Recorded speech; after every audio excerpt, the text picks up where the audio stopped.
You got sober not long after that, huh? I did, yeah. That was being on the road with them boys. Just kind of was it. Yeah. I mean, in fact, it was kind of the shit that happened was really kind of a lot of the reason why I said enough is enough. I mean, and it was just because of the fact that I just how it is. You don't drink, and I mean. I don't beat it over anybody's head, I mean, I hang out in bars, same thing, I mean, it's just my choice. And I mean, did it just get, I guess it just, did it get real bad and you were just like, I got to try and do something different? Or did you try to quit and like it didn't stick, or you were just like, once you were done, you were done? I was done. Yeah. Because done. I mean, we never drank at home or anything like that. The only time I ever drank was on the job. Yeah. And so I feel it was like, easy for me, Yeah. And I feel like this job, it's like almost accustomed to like get just blackout drunk. And the funny thing is, I don't know why it's that way, because of the fact that like when I quit, I mean, I decided to quit doing it and no one ever said a word to me. I thought to myself for so many years, I thought, oh Lord, what's everybody going to say? What are they going to say? Nobody said anything. One time, and I mean, this has been 3.5 years. One time a dude bought me a beer. And that's it. He just bought me a beer because he didn't know I wasn't drinking anymore. This was in the first year.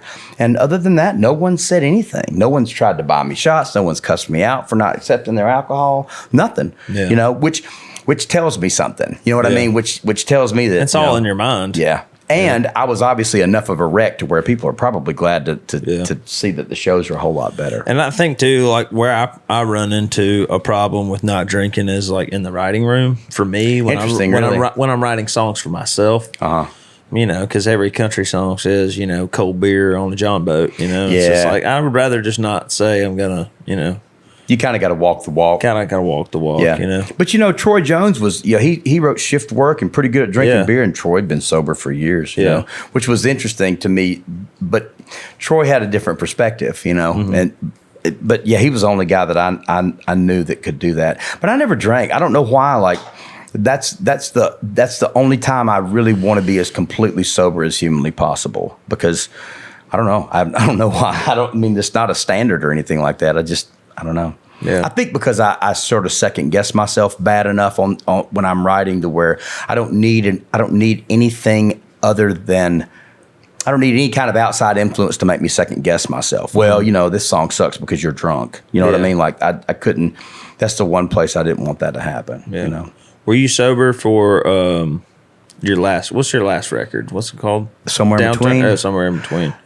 Were you No. You weren't? I don't think so. Because that came out. I fucking love that record, by the way. Thank you. If y'all haven't checked it out, go check it out. Please. It's great. Yeah, thanks. I'm pumped for the next one because I'm like, to me, that was your best record that I've heard yet. This one's good. So I know the next one's going to be great. Yeah. But let's talk about harder stuff real quick. Okay. Yeah. I love that song. Thanks. So you're taking on the harder stuff. I'm taking on the harder stuff, now right? That you're sober. I know, yeah. And that was pretty much, Davis and I were on the road somewhere, and this was the first year that this was in my first probably 9 months of not drinking. And there were a few landmarks that I said if I can get past this, and this, then I'll be okay. One of them was Steamboat, the Music Fest in Steamboat. If I can go to Steamboat and make it all the way through Steamboat without drinking, I'm good.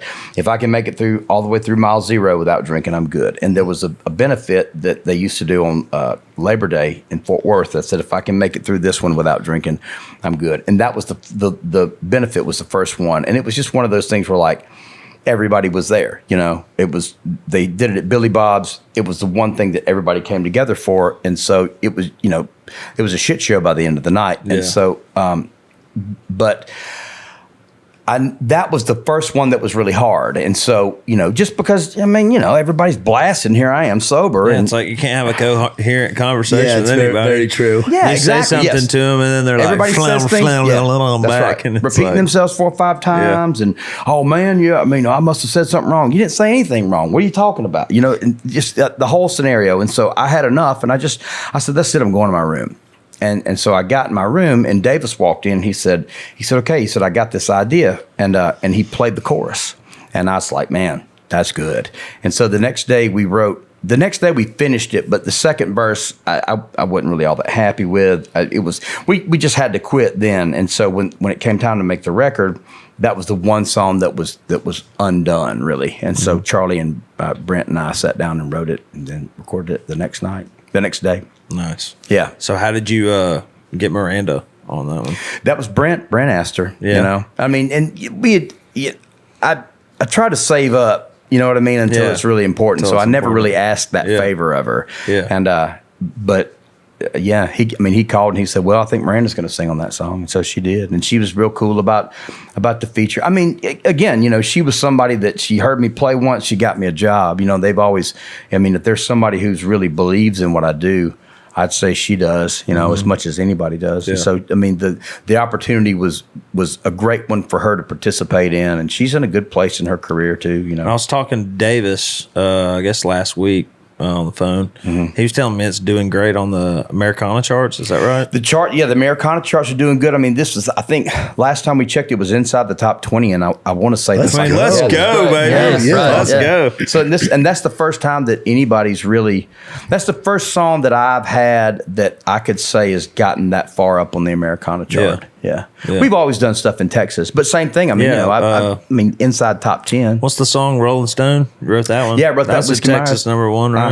And then I wrote "I Sing About Mine." That was Josh Abbott had a #1 with that. Yeah. So I wrote a couple of #1s, but never won as an artist. How good does that feel? Pretty awesome. After all the shit you've been through, it's pretty awesome. You know, yeah, feels good. Man. It does feel good. It feels good, and I'm just a fan. You know? Yeah, thanks. I'm just like, man, you're getting. Adam Hood's finally getting what Adam Hood deserves. It really is. I mean, it's, you know, it's that's the pat on the back that you, man, God, dog, you need that shit, man. I mean, I really do, because you know how it is. I mean, but I've noticed, especially since harder stuff's come out, like, you know, I mean, I get messages weekly.